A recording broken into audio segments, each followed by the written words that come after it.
Welcome to Brody Cinemas. Make sure you grab your popcorn and beware of spoilers ahead, because today we discuss a sci-fi romance drama film from 2016 titled Passengers.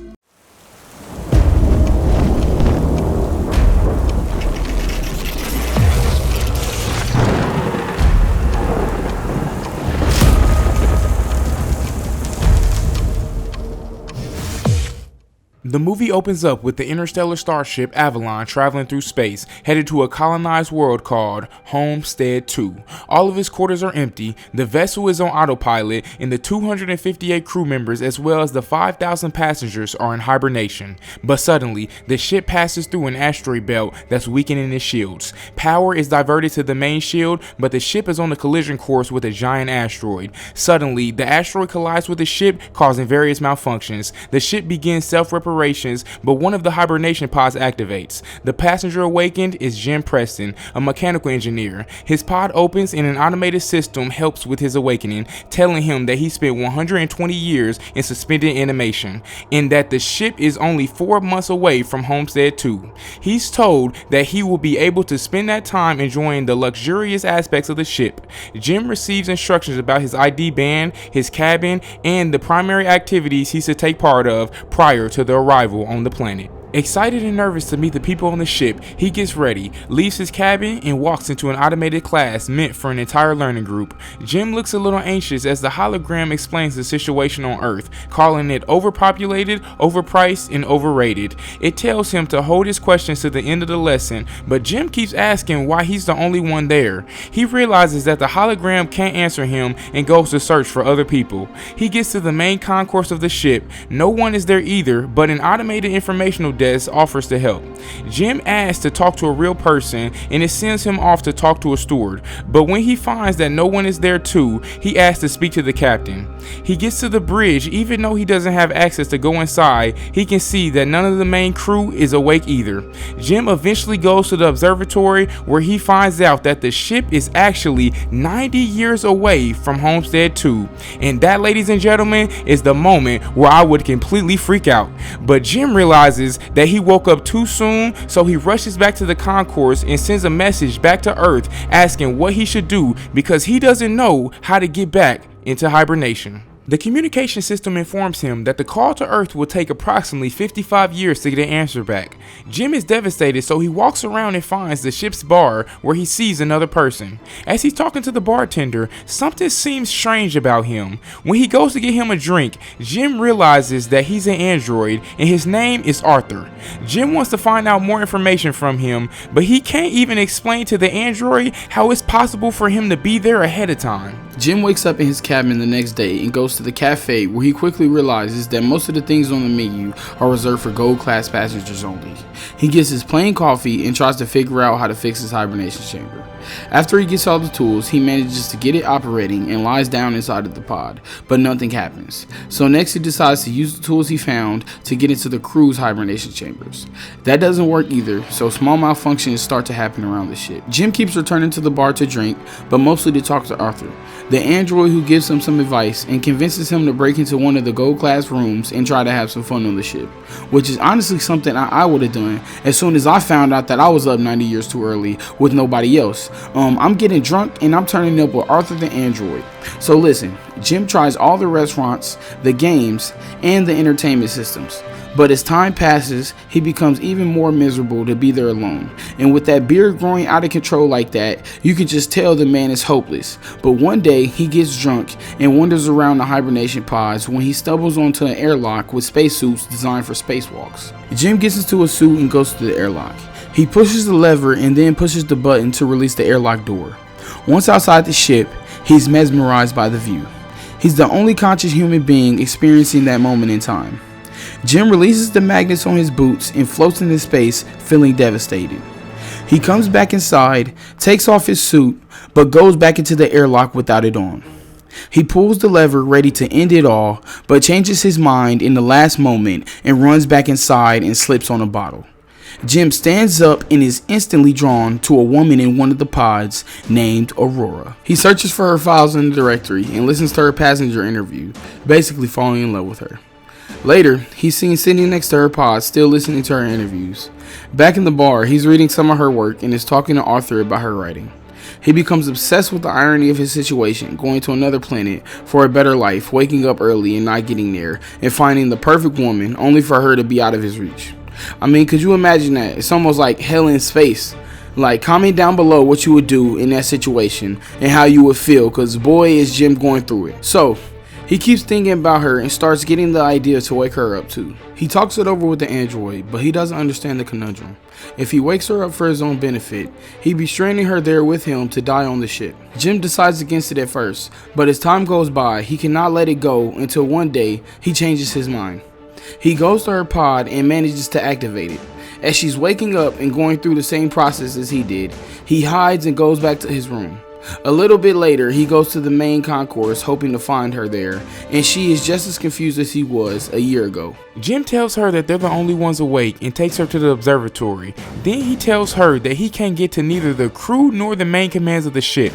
Aurora freaks out and wants to go back into her pod. When they get to it, Jim explains that there is no special equipment on the ship that can help them get back into hibernation, basically telling her that they're stranded.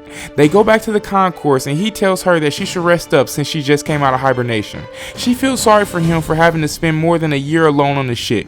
Jim goes back to the bar feeling regretful about what he did. He asks Arthur not to tell Aurora that he was the one that woke her up. The next day, Aurora wakes up. She goes back to the concourse and asks the automated info desk about the hibernation pods.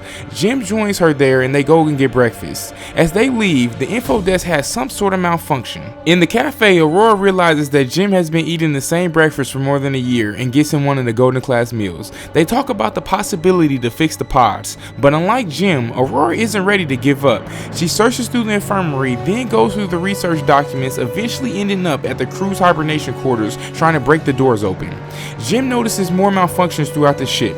Sometime later, Aurora reminisces about her life on the Avalon. She writes, jogs around the ship, and swims in the pool, becoming more and more aware of her situation. She goes to the cafe to interview Jim, thinking that his story might be interesting.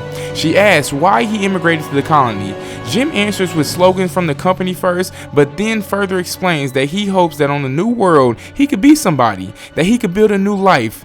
Later on, in the observatory, Aurora finally shares her reason to be there, and unlike the other passengers on the ship, she has a round-trip ticket. Her idea was to go to Homestead 2, live there for a year, and come back to Earth to become the very first journalist that has ever done that, writing the greatest story that ever was. Aurora slowly gives up on finding a way to fix their current predicament, and Jim finds a way to cheer her up. He takes her dancing, to the cinema, the basketball court, and lastly, he takes her to the bar to meet Arthur. She relaxes for a bit until she remembers the situation.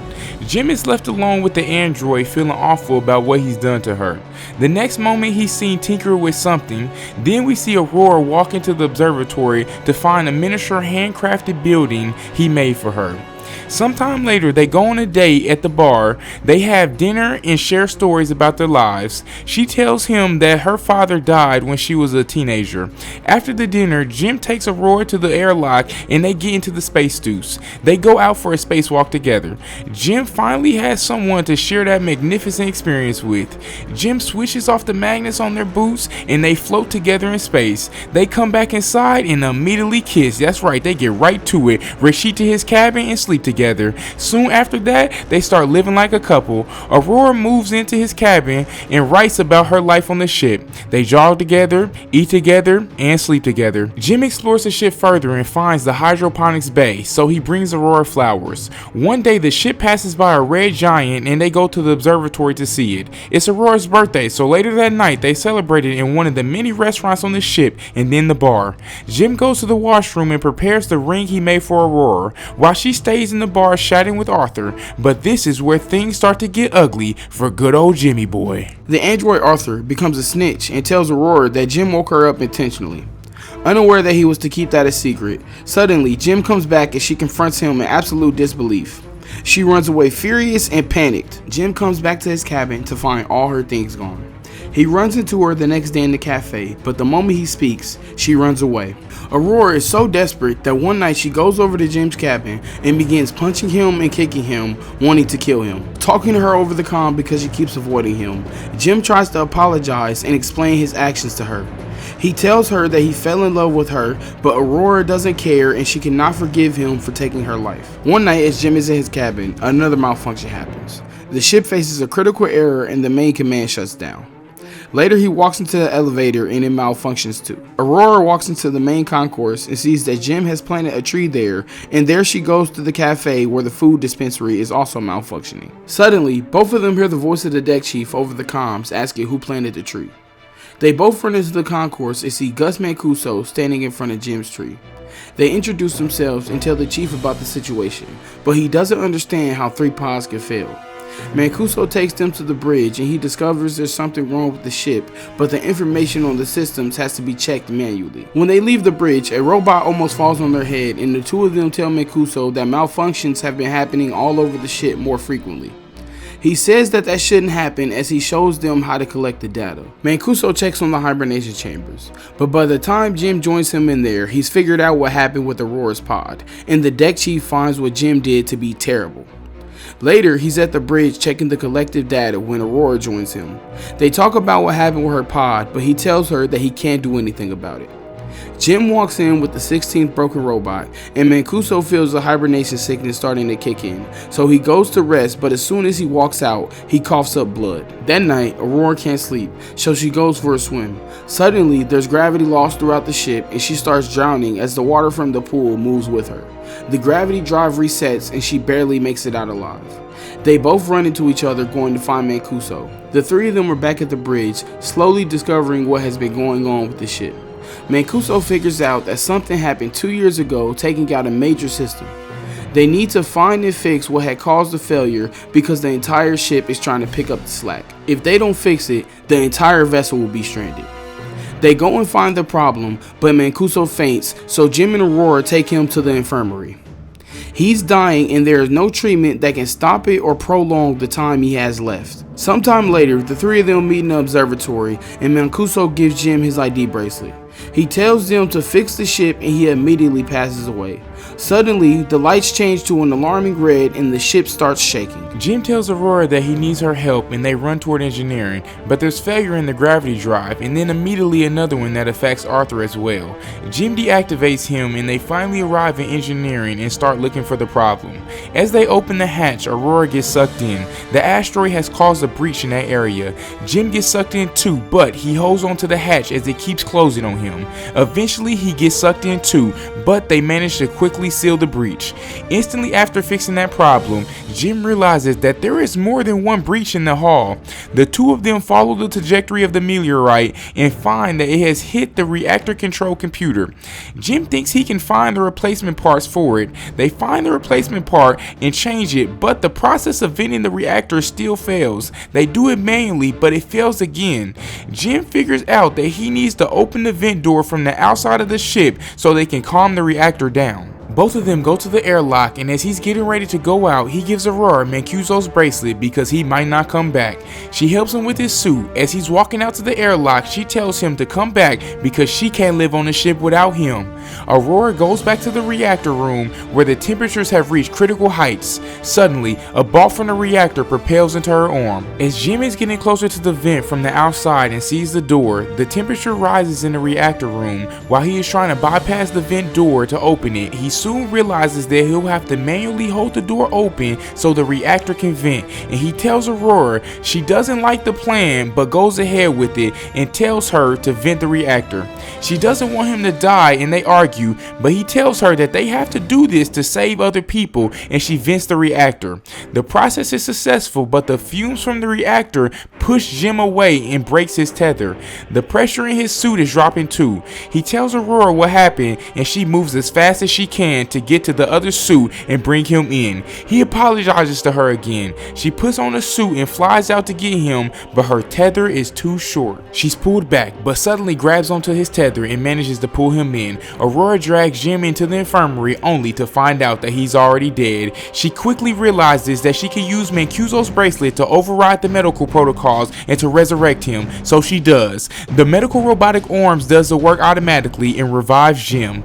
Aurora forgives him and and could not be more thankful. Later on, Aurora fixes Arthur and they give Mancuso a proper space burial. Jim takes her to the infirmary and tells her that he's found a way to use the medical pod as a hibernation one. He tells her to get inside the pod and ride out the rest of the journey in there, but it's later revealed that she declines and decides to stay with him awake on the ship. Jim finally proposes to her and they live out their lives on the ship. 88 years later, the Avalon arrives on Homestead 2. The crew wakes up and finds the ship in a very unexpected state. Aurora left them a message retelling the story of the life her and Jim had on the ship while the rest of them were sleeping. But hey man, that's the end of the video. Let us know what other movies you want us to recap, and without further ado, we appreciate you stopping by Brody and Cinemas.